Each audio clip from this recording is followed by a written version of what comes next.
Hello बच्चों, आपका हमारे चैनल ITI हब में स्वागत है। आज मैं आप लोगों के लिए 28 मार्च 2021 UPPCL TG2 का फर्स्ट मीटिंग का क्वेश्चन पेपर लेके आया हूँ। कोशिश करूँगा पूरा पेपर एक ही वीडियो में आपको सॉल्व करा दूँ। अगर एक वीडियो में नहीं सॉल्व होता है तो दूसरे वीडियो में बाकी क्वेश्चन मैं आपको सॉल्व करा दूँगा। कोशिश करिएगा पूरा वीडियो देखिए, और अगर आप मेरे चैनल पर नए हैं तो प्लीज़ मेरे चैनल को लाइक करिए, शेयर करिए एंड सब्सक्राइब करिए, जिससे आपका अच्छे से तैयारी हो सके। ठीक है, चलिए स्टार्ट करते हैं। चलिए पहला क्वेश्चन देखते हैं। In the suspension type insulator, each unit or disc is designed for। कह रहा है कि जो सस्पेंशन इंसुलेटर होता है उसमें जो हर एक डिस्क होती है उसकी वोल्टेज की वैल्यू क्या होगी, किस वोल्टेज के लिए होता है। तो इन्होंने ऑप्शंस क्या दिए हैं। पहला दिया है 22 kV, दूसरा दिया है 1.1 kV, तीसरा दिया है आपका 11 kV और चौथा दिया है 33 kV। तो जो आपका सस्पेंशन इंसुलेटर होता है उसमें पर डिस्क का जो वैल्यू होता है, पर डिस्क का जो वैल्यू होता है वो क्या होता है, 11 kV होता है। ठीक है, ये याद रखिएगा, पर क्या होता है, 11 kV होता है। ठीक है, चलिए अगला क्वेश्चन देखते हैं। 3 फेस इंडक्शन मोटर के स्टेटर किसके समान होता है। ठीक है, 3 phase transformer, DC generator, DC motor और 3 फेस अल्टरनेटर। तो इसमें आंसर क्या होगा आपका, 3 फेस मोटर का जो इंडक्शन मोटर होती है उसका स्टेटर क्या होता है आपका, 3 फेस अल्टरनेटर की तरह होता है। ठीक है, इसका अल्टरनेटर क्या होता है, 3 फेस अल्टरनेटर की तरह होता है। तो इसमें आंसर क्या होगा आपका, चौथा बिल्कुल सही है।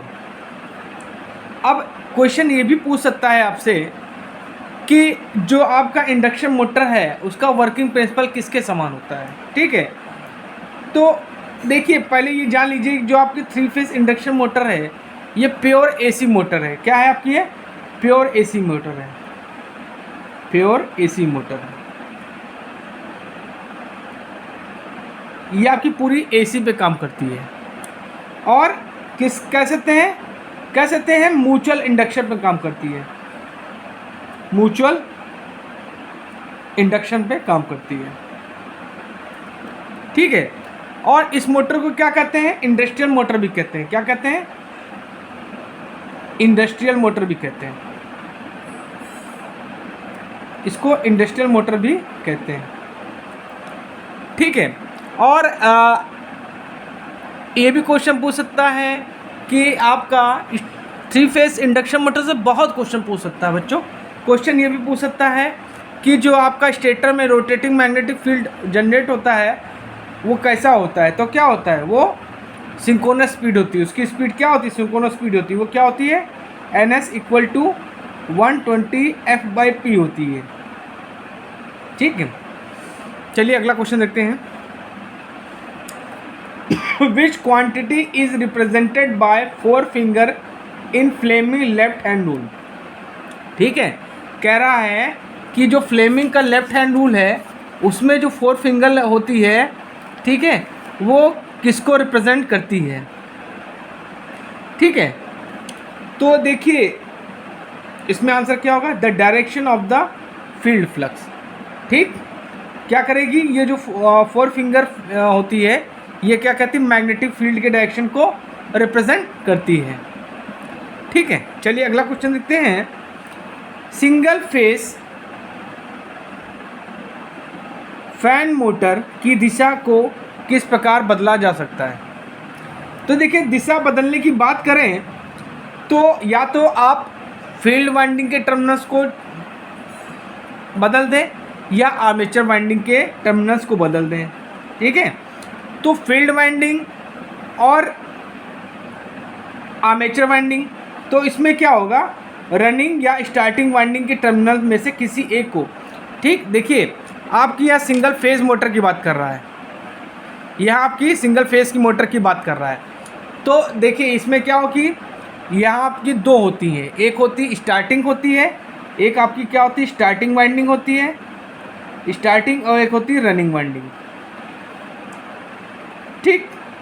तो आप किसी में से दोनों वाइंडिंग में से किसी भी वाइंडिंग के टर्मिनल्स को आप चेंज कर देंगे, ठीक है, तो आपकी क्या होगी, रोटेशन की गति जो होगी चेंज हो जाएगी। तो इसमें आंसर थर्ड सही है, रनिंग व स्टार्टिंग वाइंडिंग के टर्मिनल्स को बदलने पर, ठीक है। चलिए अगला क्वेश्चन देखते हैं। सोपानी वोल्टा स्थायीकारी स्टेबलाइजर में निर्गत वोल्टा को विनियमित करने के लिए किस प्रकार के परिणामित का प्रयोग करते हैं। देखिए पहले आप याद रखिए स्टेबलाइजर, तो स्टेबलाइजर में हमेशा आपसे ये भी पूछ लेगा कि सोपानी वोल्टा स्थायीकारी मेथड जो होता है इसको ये पूछ लेगा या बोलेगा स्टेबलाइजर में कौन सा ट्रांसफार्मर हम लोग यूज़ करेंगे।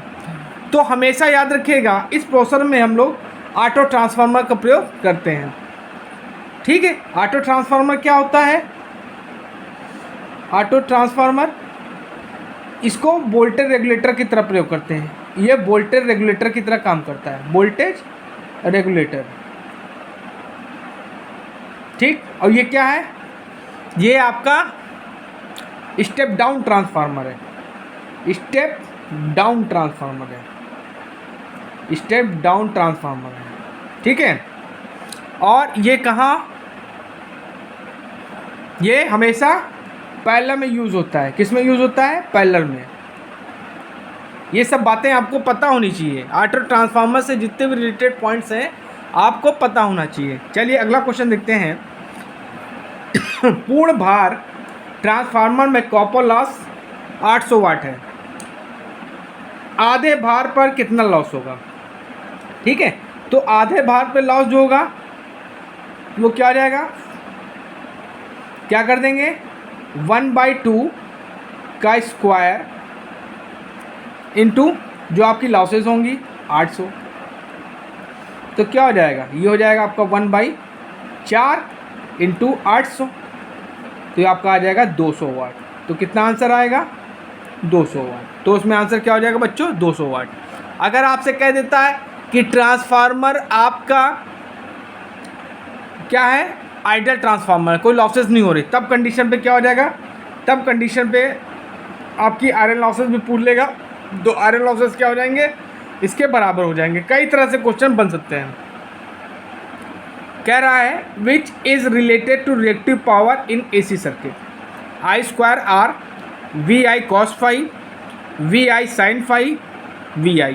देखिए एसी में आपकी 3 पावर होती हैं, एक होती है आपकी रियल पावर, मैं तीनों चीज़ बता देता हूँ, रियल पावर,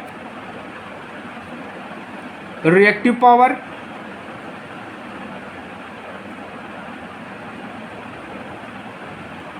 और अपैरेंट पावर।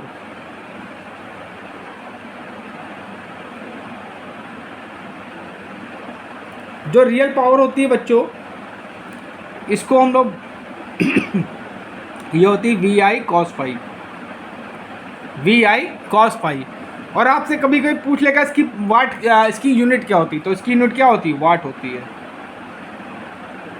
अब रिएक्टिव पावर, तो रिएक्टिव पावर आपकी क्या होती है, VI sin फाई, और उसकी यूनिट क्या होगी, इसकी यूनिट हो जाएगी kVAR, VAR कहिए या और VAR, ठीक।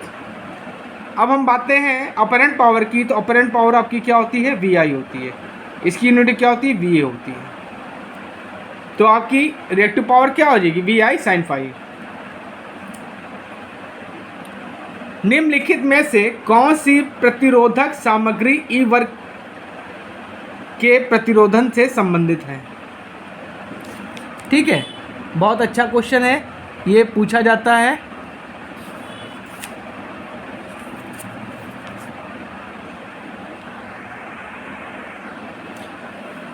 ऑप्शन आपको दिए हैं चमड़े का पेपर, सिलिकॉन, माइका और सिल्क। ठीक है,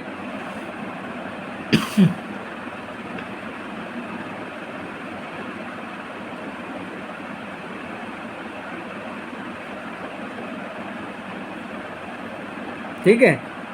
तो लेदराइट जो पेपर होता है उसको हम लोग क्या बोलते हैं, चमड़े का पेपर। लेदराइट मतलब इंग्लिश में लेदराइट पेपर बोलते हैं और हिंदी में चमड़े का पेपर। तो बच्चों इसमें आंसर क्या होगा, चमड़े का पेपर। ठीक है, और जो इनका अगर हम टेम्परेचर की बात करें, इनका ई वर्ग का जो होता है मटेरियल प्रतिरोधक, ठीक है, अगर इनकी हम टेम्परेचर की बात करें, टेम्परेचर की बात करें तो इनका टेम्परेचर कितना होता है बच्चों, 120 तक, 120 डिग्री सेल्सियस तक ये टेम्परेचर सह सकते हैं। ठीक है, 120 डिग्री सेल्सियस तक ये टेम्परेचर सह सकते हैं। और जो आपका वाई श्रेणी का होता है वो क्या होता है, 90 डिग्री सेल्सियस, 90 डिग्री सेल्सियस तक ये आपको सह सकते हैं। ठीक है, इसी तरह बहुत से होते हैं, ए होता है, वाई होता है, ई होता है, बी होता है, एफ होता है, एच होता है, सी होता है, कई तरह के होते हैं। सबको आप पढ़ लीजिएगा क्योंकि इसमें से एक क्वेश्चन आ जाता है कि कभी दे दिया ये कौन से वर्ग में आता है, ये कौन से वर्ग में आता है, तो सब आप लोग पढ़ लीजिएगा। चलिए अगला क्वेश्चन देखते हैं। Which part of the DC generator does not consist of magnetic field system. कह रहा है कि कौन सा डीसी जनरेटर का पार्ट है जो मैग्नेटिक फील्ड को सिस्टम को नहीं कंसिस्ट करता है। Armature core, field core, exciting coil, pole core. तो बच्चों इसमें आंसर क्या होगा आपका, आर्मेचर कोर। क्या होगा, आर्मेचर कोर।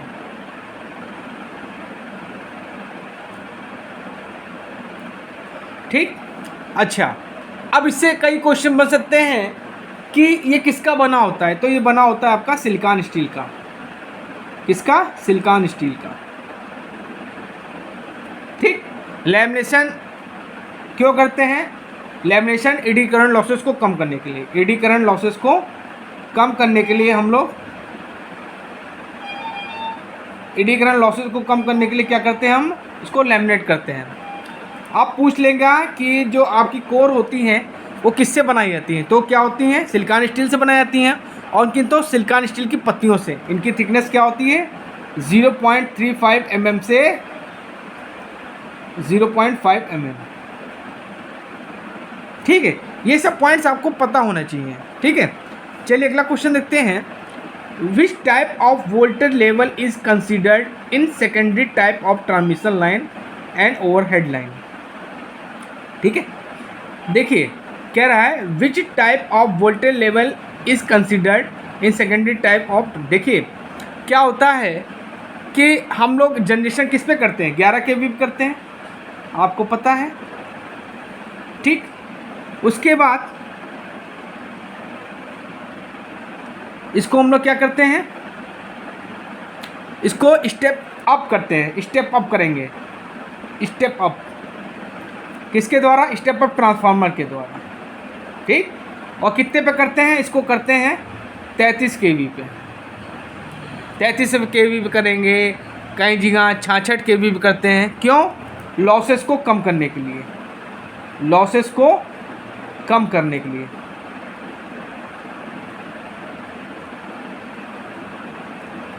ठीक है, ये भी क्वेश्चन आपसे पूछ सकता है कि 11,000 वोल्टेज पर हम लोग जनरेशन क्यों करते हैं, लॉसेस को कम करने के लिए। ठीक है, तो इसमें आंसर क्या होगा, हाई वोल्टेज लेवल। ठीक है, क्या है, किस लेवल पे होगा, हाई वोल्टेज। 33 kV आपका क्या है, 33 kV क्या है, हाई वोल्टेज है ना, तो क्या हो जाएगा इसमें, हाई वोल्टेज लेवल। ठीक, चलिए अगला क्वेश्चन देखते हैं। एक ट्रांसफार्मर की प्राथमिक वाइंडिंग 200 वोल्ट 240 वोल्ट आपूर्ति से संयोजित है। मतलब क्या कह रहा है, जो आपका V1 है ये आपका 240 वोल्ट है। ठीक है, अब क्या कह रहा है, और प्राथमिक तथा द्वितीयक घूर्णनों का अनुपात, मतलब N1 और N2 आपको कितना दिया है, 1:4। अब क्या कह रहा है कि द्वितीयक वोल्टेज क्या होगा, मतलब V2 आपका क्या होगा। तो लगाइए formula, V2/V1 is equal to N2/N1।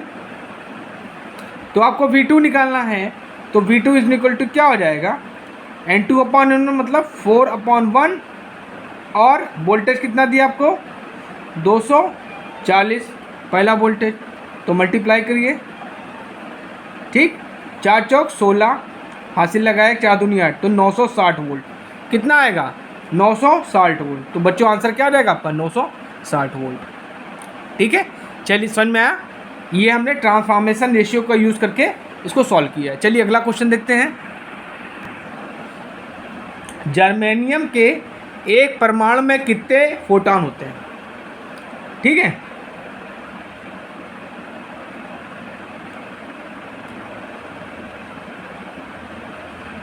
तो बच्चों इसमें आंसर क्या होगा आपका 32। इसमें आंसर क्या होगा 32। अगर हम बोरबरी के नियम का फॉलो करें, ठीक है, अगर हम लोग बोरबरी के नियम को फॉलो करें तो क्या होगा, पहले सेल में कितने इलेक्ट्रॉन होंगे, फर्स्ट सेल 2 होंगे, दूसरी में सेकंड में 8 होंगे, तीसरी में थर्ड में कितने होंगे 18 होंगे। अब ये कितना हो गया 28 हो गया, बचा कितना 4। तो फोर्थ सेल में कितने होंगे 8 होंगे, 4 होंगे, सॉरी क्या होंगे 4 होंगे। तो टोटल इलेक्ट्रॉन कितने हो गए 32 इलेक्ट्रॉन्स, और 32 एटॉमिक नंबर। तो आपसे ये भी पूछ सकता है कि जर्मेनियम का एटॉमिक नंबर कितना है, तो 32 है। ये भी पूछ सकता है कि जर्मेनियम कितने इलेक्ट्रॉन्स होंगे, तो 32 होंगे। अब ये भी पूछ सकता है कि आउटर सेल में कितने इलेक्ट्रॉन होंगे, तो आउटर सेल में आपने क्या देखा, क्योंकि जर्मेनियम आपका क्या सेमीकंडक्टर है, सेमीकंडक्टर में आउटर सेल में कितने होते हैं 4 इलेक्ट्रॉन होते हैं। अगर ये भी हम जर्मेनियम में आउटर सेल में कितने होंगे 4। इसी तरह अगर आपसे सिलिकॉन का पूछे तो उसके भी आउटर सेल में कितने होंगे 4 इलेक्ट्रॉन होंगे। ठीक है, समझ में आया। चलिए अगला क्वेश्चन देखते हैं। भारतीय विद्युत आपूर्ति की जनित आवृत्ति कितनी होती है। देखिए जो आपका इंडिया में फ्रिक्वेंसी है वो क्या है 50 हर्ट्ज है। कितनी है 50 हर्ट्ज है। और अगर हम क्या करें फॉरेन कंट्री में देखेंगे तो फॉरेन कंट्री में कितनी होती है 60 हर्ट्ज होती है। चलिए अगला क्वेश्चन देखते हैं।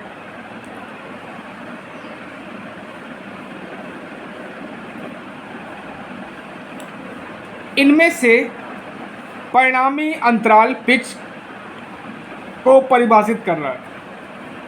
ठीक है, तो देखते हैं। चलिए, प्रति ध्रुव आर्मेचर पर खांचों की संख्या, एक ही दिग्वर्तक खंड से जुड़े हुए कॉइल के 2 किनारों के बीच की दूरी, आर्मेचर चालक के संदर्भ में एक कुंडल के प्रारंभ और अगले कुंडल के प्रारंभ के बीच की दूरी। तो ये आपका तीसरा ऑप्शन बिल्कुल सही है। ठीक है, चलिए अगला क्वेश्चन देखते हैं। बहुत अच्छा क्वेश्चन है ये। क्वेश्चन कई एग्जाम में पूछा भी गया है। अल्टरनेटर पर क्या अंकित होता है। ठीक है, अल्टरनेटर पर क्या अंकित होता है। अरे अल्टरनेटर पे रेटिंग अंकित होगी। तो यहाँ पर रेटिंग पूछा है, तो अल्टरनेटर की जो रेटिंग होती है, अल्टरनेटर ये होती है KVA और MVA में। KVA और MVA में होती है। अगर हम बात करें ट्रांसफार्मर की, तो ट्रांसफार्मर की भी किस में रेटिंग होती है KVA और MVA में होती है। और अगर हम मोटर की बात करें तो KW और HP में होती है। कुछ क्वेश्चन में देखा गया है कि KW नहीं पूछा गया है, HP दे दिया गया है। ठीक है, तो HP भी होती है। अगर हम बैटरी की बात करें, बैटरी, तो बैटरी की होती है एम्पियर आवर में। फ्यूज़ की किस में होती है? एम्पियर में। तो ये सब रेटिंग आपको पता होनी चाहिए। चलिए, इसमें तो अल्टरनेटर पूछ लिया है। अगर मान लीजिए किसी क्वेश्चन में आपसे पूछ लिया बैटरी का, तो बैटरी का जब पता होगा तभी तो लिखोगे। तो इसमें आंसर क्या होगा? केवीए। भारतीय मानक ब्यूरो BIS के अनुसार भू संपर्कन प्रणाली की डिज़ाइन, स्थापना और गणना के लिए किस कोड का उपयोग किया जाता है? IS 3320 का, IS 4251 का, IS 2845 का, IS 3043 का। तो बच्चों इसमें आंसर क्या होगा? IS 3043 का। देखिए बच्चों, ये आप लोग BIS जो याद कर लीजिए, क्योंकि हर एक क्वेश्चन पेपर में BIS के क्वेश्चन आते हैं। ठीक है, चलिए अगला क्वेश्चन देखते हैं। इन अ पावर सब circuit the load is not more than, ठीक है, लोड मोर देन नहीं होना चाहिए 3000 वाट से, 2000 वाट से, 4000 वाट से, 1000 वाट से। तो बच्चों जो लोड है आपका क्या होना है? 3000 वाट से अधिक नहीं होना चाहिए। निम्न में से कौन सा एक अर्धचालक है?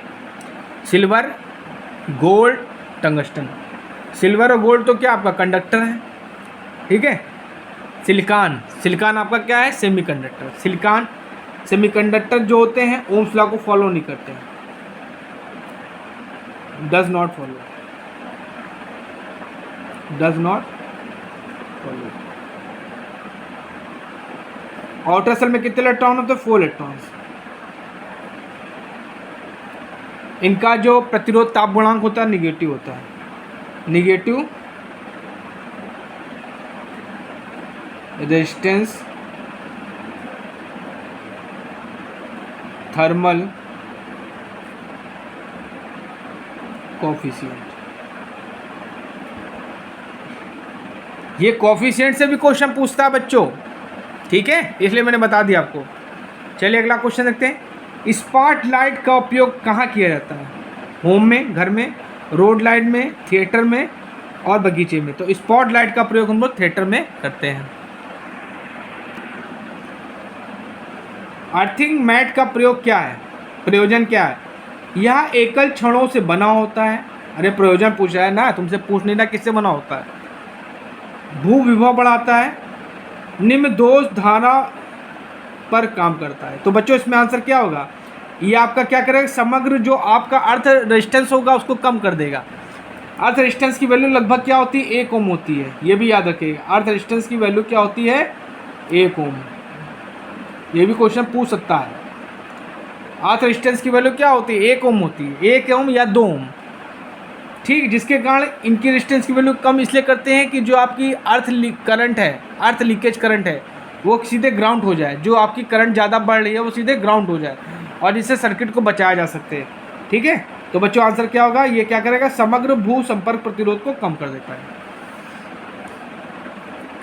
संधारित्र की धारिता किसके समानुपाती है? देखिए धारिता इक्वल टू क्या होता है? Epsilon not A/D।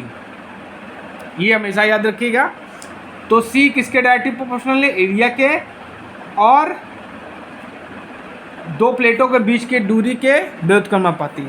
तो यहाँ पे समानुपाती पूछ रहा है तो क्या है? क्षेत्रफल के समानुपाती होगा ना। तो इसमें आंसर क्या होगा? प्लेट के क्षेत्रफल के। In DOL starter is use to protect again, ठीक है, cut part in winding and outer side of motor, over current and voltage, internal for auxiliary contact. तो बच्चों इसमें आंसर क्या होगा? Auxiliary contact. चलिए अगला क्वेश्चन देखते हैं। आई होप बच्चों जो मैं क्वेश्चन आपको पढ़ा रहा हूँ समझ में आ रहा होगा, क्योंकि मैं कोशिश कर रहा हूँ हर एक क्वेश्चन को एक्सप्लेन करूँ।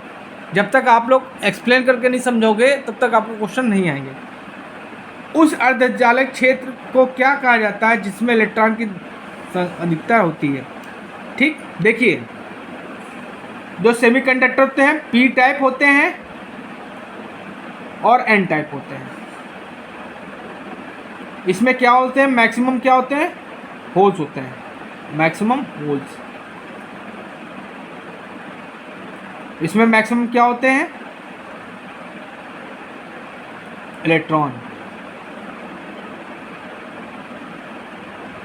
इनको क्या कहते हैं? Majority carriers. क्या बोलते हैं? जो जिसमें होता है उसको मेजॉरिटी कैरियर्स बोलते हैं। तो एन में आपका इलेक्ट्रॉन मेजॉरिटी कैरियर्स होगा और पी में आपका होल्स। तो बच्चों इसमें आंसर क्या होगा? एन प्रकार का अर्धचालक, एन टाइप सेमीकंडक्टर। चलिए अगला क्वेश्चन है, which parameter of magnetism is measured in unit of Tesla. अब देखिए पूछा है टेस्ला किसकी यूनिट है, ठीक है, 100 की सीधी बात ये पूछा आपसे टेस्ला किसकी यूनिट है। तो टेस्ला जो यूनिट होती है ये मैग्नेटिक फ्लक्स डेंसिटी की होती है, मैग्नेटिक फ्लक्स डेंसिटी। इसको किससे रिप्रेजेंट करते हैं? बी से। इसकी यूनिट क्या है? टेस्ला। टेस्ला, ठीक है। आपसे एमएमएफ की यूनिट पूछ लेगा, एम्पियर टर्न। और फ्लक्स की पूछ लेगा, वेबर। रिलेक्टेंस की पूछेगा यूनिट,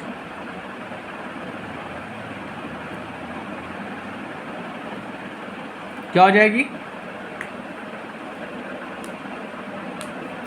एम्पियर टर्न पर वेबर।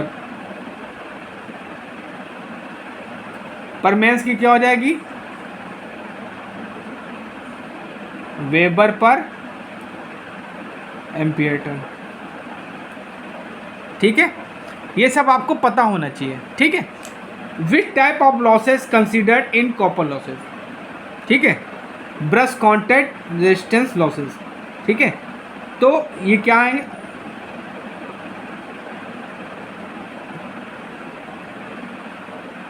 तो इसमें आंसर क्या होगा? Brush contact resistance losses. चलिए अगला क्वेश्चन दें, universally which type of power transmission system is adopted in most of the places. कह रहा है कि मोस्टली कौन सा ट्रांसमिशन सिस्टम को हम लोग अडॉप्ट करते हैं ज़्यादा। तो 3 फेज 3 वायर, 3 फेज 3 वायर। तो इसमें आंसर क्या होगा? 3 फेज 3 वायर।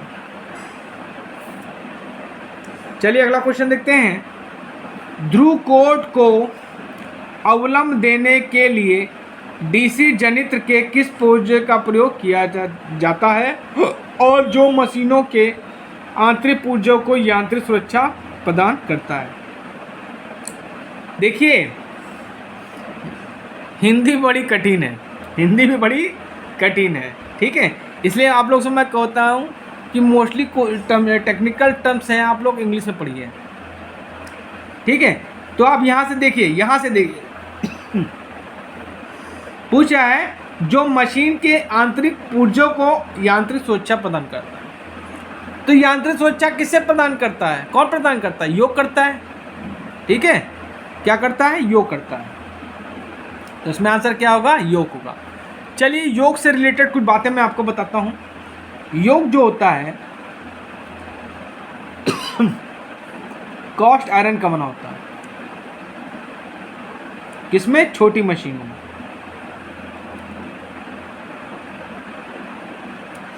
बड़ी मशीनों में कास्ट स्टील, या कुछ बुकों में मिलेगा आपको रोल्ड स्टील। बड़ी मशीन, ठीक। ये सब आपको पॉइंट पता होना चाहिए। अब ये क्या करेगा? योग क्या करेगा? इसके कार्य क्या है? फ्लक्स को पाथ देगा, फ्लक्स को पथ देगा, बाहरी घातों से बचाएगा, बाहरी आघातों से। तो ये सब काम किसके हैं? योग के हैं, ठीक है। चलिए अगला क्वेश्चन देखते हैं। स्टार्टिंग के समय स्क्वायरल केज मोटर को स्टार क्रम में संयोजित किया जाता है ताकि वोल्टेज को कितना तक कम किया जाए। वोल्टेज लाइन का 1/3 गुना, वोल्टेज लाइन का 1/2 गुना, वोल्टेज लाइन का 1/3, वोल्टेज लाइन का 3। तो बच्चों आंसर क्या होगा? वोल्टेज लाइन का 1/3। ये आपका राइट आंसर है, ठीक है। चलिए अगला क्वेश्चन देखते हैं। किस प्रकार के इंसुलेटर का उपयोग आमतौर पर केवल मध्यम तथा लाइन के कोने के ध्रुवों पर समापन के लिए करेगा। देखिए समापन के लिए हम लोग क्या करते हैं, शैकल इंसुलेटर का प्रयोग करते हैं। किसका? शैकल का, शैकल इंसुलेटर। ठीक है, इसमें आंसर क्या होगा? Shackle insulator. चलिए अगला क्वेश्चन देखते हैं। दो अल्टरनेटर के तुल्यकालन के लिए कौन सी शर्त आवश्यक है? तो देखिए ये आपसे पूछ रहा है अल्टरनेटर के पैरेलल कनेक्शन की कंडीशन पूछ रहा है। ठीक है, तो पैरेलल कंडीशन में क्या होना चाहिए? वोल्टेज, फ्रीक्वेंसी और फेज सीक्वेंस क्या होने चाहिए? सेम होना चाहिए ना। समांतर कम क्यों करते हैं? आप लोग पता होना चाहिए, मान लीजिए कहीं एक में दिक्कत आ गई तो दूसरे से हम काम चला सकें, इसलिए हम लोग समांतर कनेक्शन करते हैं। और उसके लिए कुछ कंडीशंस होती हैं, चाहे आप ट्रांसफार्मर में ले लीजिए, चाहे आप अल्टरनेटर में ले लीजिए। ये आप 3 कंडीशन होती हैं, इनको जरूर याद करिएगा। तो इसमें आंसर क्या होगा? वोल्टेज, आवृत्ति और फेज सीक्वेंस क्या होने समान होनी चाहिए। चलिए अगला क्वेश्चन देखते हैं। देखिए ताप गुणांक का क्वेश्चन आ गया। निम्न में से किस पदार्थ का ताप गुणांक ऋणात्मक होता है? कार्बन का, तांबा का, पीतल का, टिन का। ठीक है, तो आंसर इसमें क्या होगा? कार्बन का। ठीक है, चलिए इंसुलेटर जो होते हैं, इंसुलेटर उनका निगेटिव होता है और सेमीकंडक्टर का भी क्या होता है? निगेटिव होता है, बताया हमने।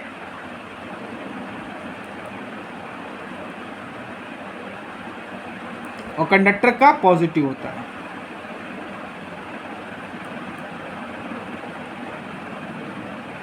ये सब बातें आप याद रखिएगा। जब धारा और वोल्टेज के बीच 90 डिग्री का फेज अंतर होता है तो सर्किट में डैश डैश होगा।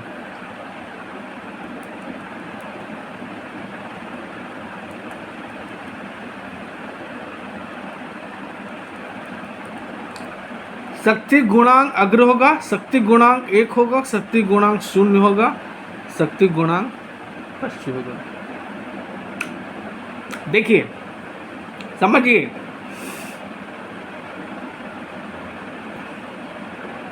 जी जी, यहाँ करंट और वोल्टेज के बीच में डिफरेंस कितना है? 90 डिग्री। ठीक, अच्छा, तो अब ये किस कंडीशन की बात हो रहा है? या तो इंडक्टर होगा या तो इंसुलेटर होगा। ठीक, अब इंडक्टर और इंसुलेटर में देखिए पावर क्या होती है? पावर इक्वल टू क्या होता है? 0 होती है। लॉजिक समझिएगा यहाँ पे बच्चों, पावर क्या होती है? 0 होती है, चाहे इंडक्टर हो चाहे इंसुलेटर हो, इंडक्टर हो, चाहे कैपेसिटर हो चाहे इंडक्टर हो, उसमें पावर 0 होगी। और पावर इक्वल टू क्या होता है? VI cos फाई होता है, VI cos फाई है। और यहाँ पे cos फाई क्या? पावर फैक्टर है। इट मीन्स पावर फैक्टर की वैल्यू क्या है? 0 होगी, तभी तो ये पूरा क्या होगा? 0 होगा। वोल्टेज और करंट 0 नहीं हो सकती। ठीक है, तो इसमें आंसर क्या होगा? Power factor 0। तो पावर फैक्टर आपका क्या होगा? 0 होगा। चलिए अगला क्वेश्चन देखते हैं। वायु की तुलना में SF6 गैस की परावैद्युत शक्ति कितनी होती है? वायु की तुलना में 5 से 10 गुना अधिक, वायु की तुलना में 10 से 20 गुना अधिक,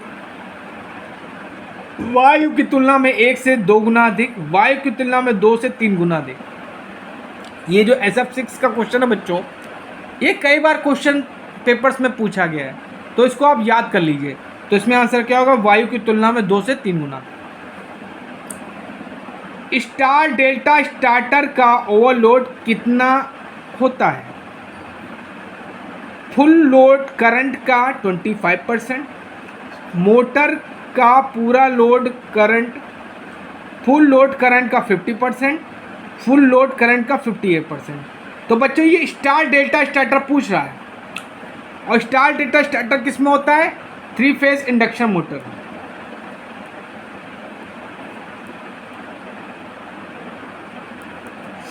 और इसका प्रयोग हम लोग कहाँ करते हैं?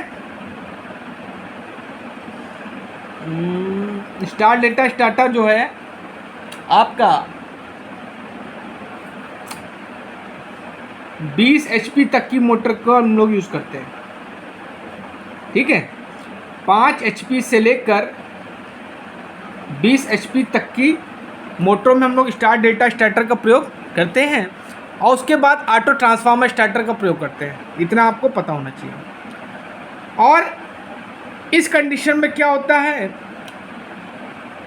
पहला कनेक्शन आपका जो स्टार्टिंग में होगा वो क्या होगा, स्टार में होगा, और जब रनिंग मोड में आता तो इसको डेल्टा में कन्वर्ट कर देते हैं, ठीक है। तो इसमें पूछ रहा है कि ओवरलोड रिले कितना होगा, कितना होता है, तो फुल लोड का 58%। क्योंकि इस कंडीशन में क्या हो रही, करंट की वैल्यू कम हो जाती है, ठीक है। तो इसमें आंसर क्या होगा, फुल लोड करंट का 58%। यूपीएस का पूर्ण रूप क्या है? यूपीएस का बच्चों क्वेश्चन कई क्वेश्चन पेपर्स में पूछा गया, फुल फॉर्म पूछा गया। United power supply, unidirectional power supply, uninterrupted power supply, universal power supply. तो यूनाइटेड पावर सप्लाई कुछ होती ही नहीं है, यूनिवर्सल पावर होती ही नहीं है, तो इसमें आंसर क्या होगा, अनइंटरप्टेड पावर सप्लाई। किसी विशेष अवधि या एक महीने में सबसे अधिक विद्युत मांग का उच्चतम स्तर क्या कहलाता है? अधिकतम मांग, न्यूनतम मांग, सामान्य मांग, औसत मांग। तो बच्चों क्या कहलाएगा आपका, अधिकतम मांग। Which law states that in any DC close circuit, ठीक है, the current is directly proportional to voltage, ठीक है। मतलब कौन से कह रहा है कि जो आपकी करंट है वो वोल्टेज के डायरेक्टली प्रोपोर्शनल है, and it is inversely proportional to resistance, and inversely proportional to resistance when temperature constant. अब देखिए यहाँ पे टेम्परेचर कांस्टेंट की बात आ गई, तो आप इसी से पहचान लीजिए। तो ये क्या हो जाएगा, V is equal to IR। ये क्या कहलाता है आपका, ओम्स लॉ कहलाता है, ओम्स लॉ। ओम्स लॉ किस पे फॉलो होता है, पैसिव एलिमेंट्स पे, पैसिव एलिमेंट्स में क्या आते हैं, ये भी आपको पता होना चाहिए। इंडक्टर, कैपेसिटर,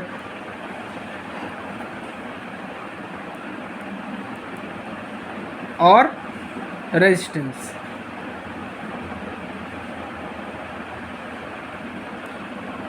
और जो आपके एक्टिव एलिमेंट्स होते हैं इन पे फॉलो नहीं होता है ओम्स लॉ। एक्टिव एलिमेंट्स क्या कहलाते हैं आपके, क्या बोलते हैं, एक्टिव एलिमेंट्स,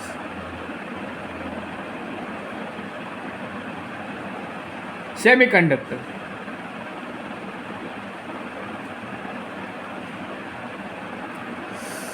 ठीक है। देखिए ओम्स लॉ ये भी है, V is equal to IR, और एक ये भी फॉर्मूला है I इक्वल टू GB। ये भी दोनों ओम्स लॉ हैं, ठीक है। कंफ्यूज नहीं हो गया। मान लीजिए अगर आपको दे दिया जाए I इक्वल टू GB, तो I इक्वल टू GB भी आपका ओम्स लॉ है, ठीक, कंफ्यूज ना होइएगा। क्या कह रहा है, the shape of the voltage wave form generated by a coil rotating in magnetic field. अब देखिए हमेशा याद रखिएगा, जो आपका वोल्टेज जनरेट होता है वो हमेशा क्या होता है, AC होता है। हमेशा क्या होता है, AC होता है, साइनसोइडल होता है, वेव फॉर्म, ठीक है, साइन फॉर्म होती है, साइन वेव होती है। DC जनरेटर में जो आपका EMF इंड्यूस होता है आर्मेचर में, वो क्या होता है, हमेशा AC होता है। AC को हम लोग कम्यूटेटर के द्वारा DC में कन्वर्ट करते हैं, तो इसमें आंसर क्या होगा, साइन वेव, ठीक है। The insulation resistance of any wiring insulation should not be less than, ठीक, कह रहा है insulation resistance of any wiring insulation should be, मतलब कम नहीं होना चाहिए 1 मेगा ओम से, 1 किलो ओम से, 1 ओम से, 1 मिली ओम से। तो बच्चों इसमें आंसर क्या होगा? 1 मेगा ओम से। चलिए अगला क्वेश्चन देखते हैं। बहुत अच्छा क्वेश्चन है, ये कई बार एग्जाम में पूछा गया। किसी विद्युत अपघट्ट की विशिष्ट गुरुत्व किसके द्वारा मापा जाता है? Hydrometer, hygrometer, multimeter, micrometer.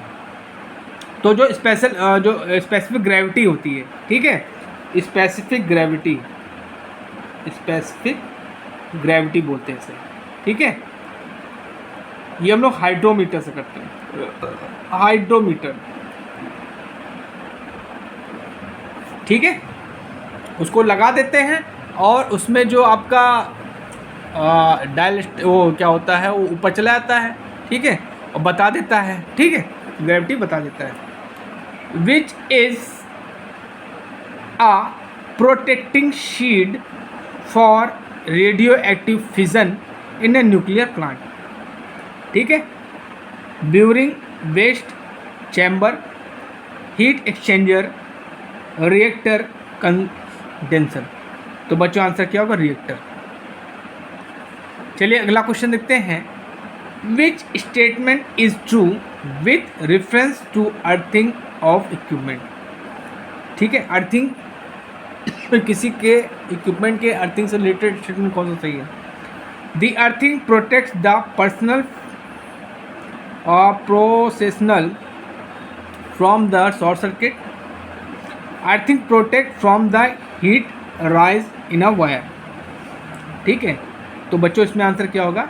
Second option बिल्कुल सही है, ठीक है। जब squirrel cage induction motor star से डेल्टा में जुड़ा होता है तो उसका फेज वोल्टेज कितना होगा? देखिए चलिए कुछ स्टार और डेल्टा के बारे में आपको कुछ बता देते हैं। देखिए स्टार कनेक्शन क्या होता है,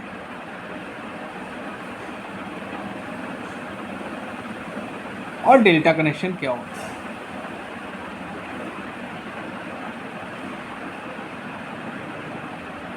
स्टार कनेक्शन में जो लाइन वोल्टेज होता है वो √3 टाइम्स ऑफ वीपी होता है, ठीक है। मतलब जो आपका लाइन वोल्टेज होता है वो क्या होता है, दो फेज़ों के बीच में जो होता है वो लाइन वोल्टेज होता है, वो लगभग 400 के ऊपर होता है, ठीक है। और एक फेज़ और एक न्यूट्रल के बीच में जो होता है उसको फेज़ वोल्टेज बोलते हैं। आपको इतना पता होगा, नहीं पता होगा तो समझ लीजिए, ठीक है। और इसमें क्या होता है, जो लाइन करंट होती है वो क्या होती है, फेज़ करंट के बराबर होती है। अब जस्ट इसका उल्टा डेल्टा कनेक्शन में होता है। डेल्टा में क्या होता है, लाइन वोल्टेज क्या होता है, फेज़ वोल्टेज के बराबर होगा, और जो लाइन करंट होगी वो क्या होगी, √3 टाइम्स ऑफ आईपी होगी, ठीक है। वायरिंग जो हम लोग करते हैं वो स्टार में कनेक्शन करते हैं, ठीक है, और जो डेल्टा कनेक्शन उसमें सारी मोटरों को हम लोग करते हैं। ये बात हमेशा याद रखिएगा। तो इसमें आंसर क्या आएगा, वोल्टेज लाइन के समान, ठीक है। फेज वोल्टेज की बात कर रहा है तो क्या हो जाएगा, किसमें स्टार से डेल्टा से जुड़ा है, तो स्टार से अब डेल्टा जा रहा है तो डेल्टा में क्या होगा, लाइन वोल्टेज फेज वोल्टेज के बराबर होता है, तो इसमें आंसर क्या होगा, फेज वोल्टेज के समान, ठीक है। चलिए अगला क्वेश्चन देखते हैं। प्रतीक आरेख में प्रदत्त डायोड की पहचान करिए। आपसे पूछा डायोड कौन सा है। देखिए बच्चों एक बात ध्यान रख लीजिए, आप जितने भी डायोड हैं, शॉर्ट की हो गया, टनल हो गया, और जनरल डायोड हो गया, ठीक है, एलईडी हो गया, और फोटो डायोड होगा, ये सबका फिगर आप लोग एक बार जरूर देख लीजिए, उसको दिमाग में बैठा लीजिए, क्योंकि फिगर से भी क्वेश्चंस आते हैं, ठीक है। तो ये आपका कौन सा है, स्थिर धारा डायोड, ठीक है। इन्होंने शॉर्ट की डायोड लगाया है, भाई साहब ने शॉर्ट की डायोड गलत है ये जनरल पर्पस डायोड है, ठीक है, तो इसको बोलेंगे स्थिर धारा डायोड। तो बच्चों आज के लिए इतना ही बहुत है। आई होप आप मेरा वीडियो पसंद किए होंगे, और कोशिश करिएगा पूरा वीडियो देखिएगा। नेक्स्ट लेक्चर में आगे क्वेश्चन मैं आपको बताऊंगा, ठीक है। और अगर आप मेरे चैनल पर नए हैं तो प्लीज़ मेरे चैनल को लाइक करिए, like share and subscribe for selection. Selection के लिए मेरे चैनल को लाइक करिए, शेयर करिए, सब्सक्राइब जो करिए, जिससे आपकी तैयारी हो सके। Thank you.